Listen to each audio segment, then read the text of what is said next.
बेटिया भरोसा है मैया सुनला बिनतिया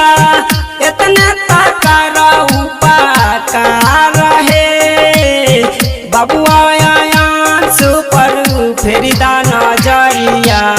खतरा में बानियों कर जाना है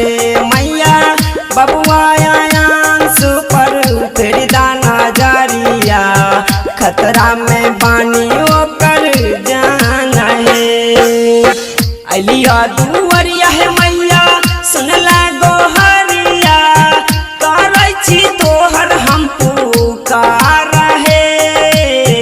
बबुआ आयांस के जन्मा बचाईदा 16 करोड़ के छलाई बात है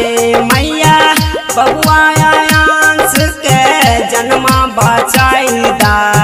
16 करोड़ के बात है। डीजे 16 करोड़ के बात है। हर्षी जी मिक्स बाय बबुआ आयांस के जन्मा बचाईदा आबै छै बड़ बड़ नेता फिल्मी हीरोइन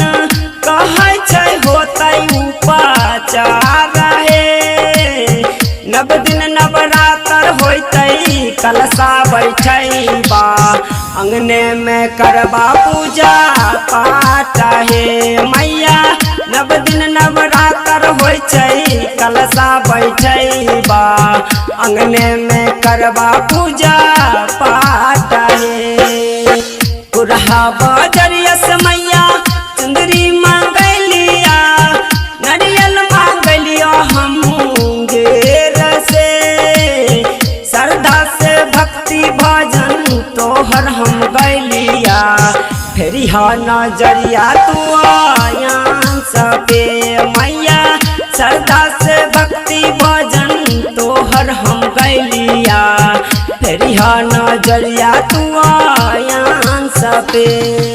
एस राज रिकॉर्डिंग स्टूडियो कुढ़ा बाजार चौक।